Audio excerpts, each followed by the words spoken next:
Valy ny ezaka natao ny nandrom-pahana medaly taty amin'ny lalao afrikanina hoy ny filohan'ny fédération ny fibatana vonjamby Randriamanarivo Arnel sy ny tale teknika nasionaly ndeha rahantsika ny fanazavana izy ireo. Voalohany aloha dia miarahaba ny mpijery fanatanjahantena sy ny vahoaka malagasy rehetra amin'ny fahombiazana izay azontsika satria sambany tokoa tamin'ny tantaram-pirenena mba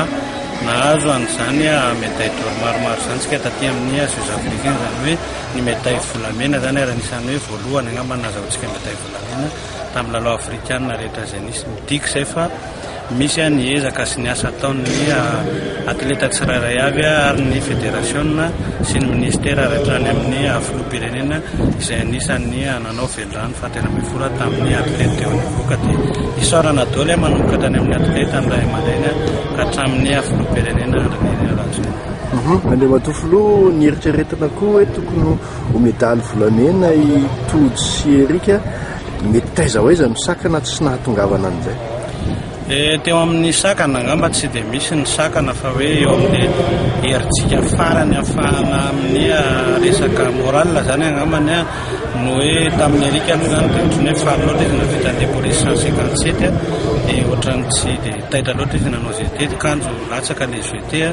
dia izay natonga azy laharana faharoa. Teo amin'ny Todinay no ny tanany narary zany dia tany foana ny concentration tany amin'ny tanany Lepaki izay angamba tsy navitany an'ilay 166 kilo fa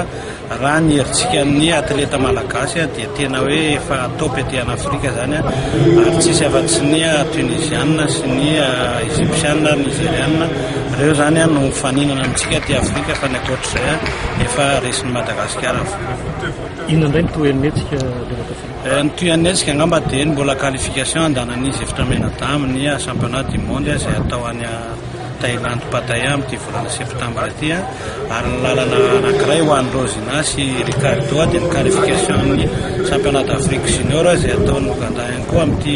volana septambra ity ary izay mahatonga azy menadama dia mody aloha ny rapitso mba hamonjy any Madagasikara hiatrika indray an'io championnat d'Afrique des jeunes qualification taon'ny junior ary manantena fa mbola andrombaka medaly ihany isika malagasy amin'ireo lalao atao. Iny ngamba mivokatra angamba efa napozipozy ilay vokatratsika teo amin'ny petite teo amin'ny catégorie kely angamba efa afa-po ngamba ny fédération satria efa niveau continental nataontsika teo reny fa teo amin'ny lesa kely teo amin'ny Tody sy Erika ngamba tsy dia hitako hoe loatra fa mbola mila miady kokoa zany mila maisakeko koa zany ny saina satria mila mifoaka kokoa par rapport amin'ny adversaire zay no hitako tsy ampy kely teo amin'izy mitsamo. Efa tsaratsara ny vokatra atao hoe tsara mihitsy tsika tsy mionona amin'ny hoe izay vokatra tsara izay inona no